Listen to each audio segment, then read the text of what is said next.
Hello, everyone. Welcome. My name is Wakenda Rose. I'm an intuitive love, relationship, and sex guide, and I'm here to support you on all levels of love and relationships and sexual life. And really, my approach is a very intuitive, experiential, mixed with knowledge and science perspective to help support you on this path to live your most embodied life in for yourself and with another. So, today I'm going to talk a little bit about self-love and what it means and also where most people get it wrong and why the term self-love can be so annoying and irritating. All right. So the reason one that I say that is self love, when it's talked about in the sense of you need to love yourself more before you get in a relationship. And, you need to learn to love yourself for this, that, and the other. And that can just be so annoying when we don't really know what self love is. We don't know how just to turn it on. Does it have some magic switch that we can just go, oh, great, now I love myself today. Yay. Maybe I'm ready for a relationship. And so the problem with a lot of kind of the mainstream talk about self love is that it makes self love sound like it's just easy. Like, why don't you just love yourself more? If you just love yourself more, you'll be in a better relationship. Or you'll have this in life and that in life.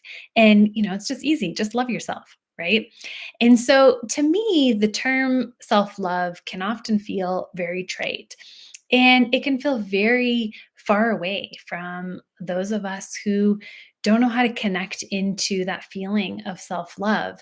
So, a lot of us who've experienced different issues in relationship, and maybe we've come from a more traumatic background, or have had troubles in our marriages and relationship, well, we tend to really turn the punishment stick on ourselves, and we have a really hard time with feeling feelings of self-love.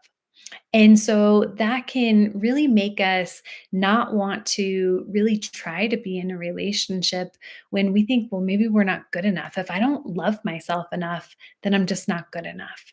Right. And so this is where the problem with the phrase just love yourself more comes into play, is because it adds shame onto shame. Right? So, wow, I can't even love myself. So, how could I possibly be good enough for someone else? All right. So, I wanted to share a little bit about my perspective of what self-love really truly means and why it isn't so important, and that self-love truly is the key to our success with all aspects of our life, but especially our love life. And it's not something, in my opinion, we can just simply turn on. Like, I'm just going to choose to love myself today, when our bodies might be saying something very, very different. Our minds and our bodies might be saying, I don't love myself at all. I feel like I don't have anything together. I, can't seem to do this, that, or the other, let alone why would someone else want to love me as well? So, I want to support you in throwing out the myth that self love means you walking around in this world thinking that you are just the most amazing person in the world and you deserve anything and everything that you want. And if you're at that stage of the game, then great. If that truly is you, then more power to you. But for most of us, self-love is so challenging because we walk around with a lot of thoughts and mantras that are really the absence of love.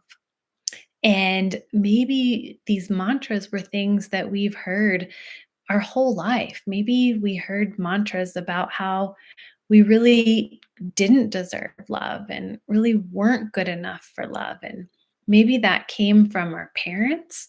Maybe it came from our school teachers, neighbors. Maybe it came from past relationships. And when those mantras are so deeply held in our systems, self love can feel so far away. And so, as I see the self love process, is really more about being able to give those mantras, those feelings, a little bit of love from ourselves. Does that make sense?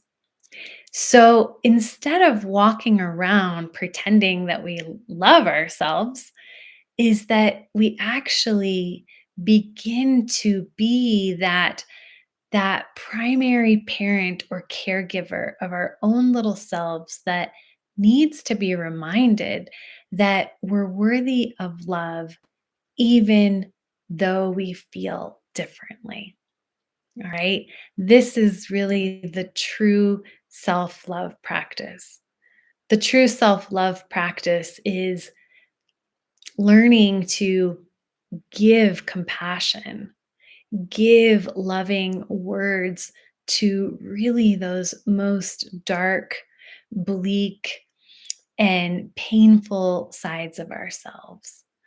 And learning to say, even though you feel that way, I'm going to offer you a little bit of love today. It sounds like you need some love. This is what the self love practice is all about. This is what it means to have self love. And so oftentimes you can think of it as if like you are your own little child, and you can imagine yourself as this person outside of yourself and think of it as your own child. Imagine your own child came to you and started telling you all of these things about themselves, like, oh, I'm so dumb, I'm so fat, I'm so ugly. I'll never meet anyone ever. I've had so much pain and problems. Nobody's going to love me. Who's going to love me? And just imagine that if that was like your little child, say they came in from school and they were talking like that, but maybe it was more related to their friends, like, you know, Amy doesn't like me today and she didn't like what I have on and I hate what I'm wearing and I hate that I can't do this. And imagine what you would do as a parent. You certainly wouldn't be like, "Oh, yeah, you definitely that dress, that sucks." Amy is so right. Like, you are so, like, not worthy of being friends with. And we know that we would never talk to a child like that, right? We would actually come closer and we would give them love and we would put our arms around them and we would hold them and we would listen to them and we would have compassion for them. And we would recognize and honor those feelings and say, "Gosh, I am so sorry that was your experience with Amy today. I don't know what happened, but certainly I can tell you that your dress looks beautiful. I'm at that you're so smart, that you are so worthy of everyone's attention, and that everyone would want to be friends with you." Right. And we're not saying those things to like be false, but what we're really saying is about having words of kindness and compassion to ourselves, because we already know how to talk really crappy to ourselves.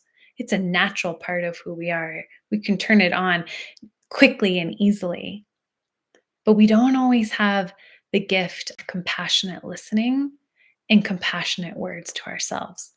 And that is what true self love means. It's loving yourself in your darkest hour. And I don't mean loving yourself like, gosh, I love that you're going through so much hardness.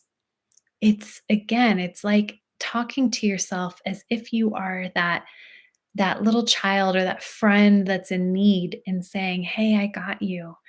I know this is hard. I hear you. And it's not going to go on forever.